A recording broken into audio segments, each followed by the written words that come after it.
Hindi mo na nga kailangan pumunta sa ibang bansa para matikman yung kanilang floating noodles dahil good news nga, meron na rin tayong own version dito sa Pilipinas mga suki. Hindi to joke, tama ang narinig mo. Yes po, available na siya sa ating tindahan mga suki. As in, alam niyo ba, sobrang dami ko kasi nakikita na gusto daw nilang matikman yung floating noodles. Ano, wag kayong mag-alala, mas masarap to, okay? Afford na afford nyo rin to mga suki dahil sa ibang bansa 1,000 per head, sa atin ay 500 pesos per head lang mga suki. Anli na yan ha, anli na po yan mga suki.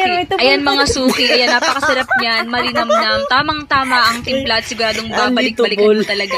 Ngayon alam niyo na kung bakit hindi po ako nakapag-reply sa mga order nyo kasi busy po talaga ako sa pag-aasikaso nito. Kasi hindi pala ganun kadali mga suki, pero ngayon I'm so happy na eto na, meron na tayong mga suki. Sobrang saya nga ng ibang customer natin kanina kasi talagang gusto nila matikman tong floating kineme ng ibang bansa. And ngayon, andito na. Natupad na yung kahilingan nila mga suki. Ayan, of course, syempre, chopstick din yung gamit natin dyan mga suki.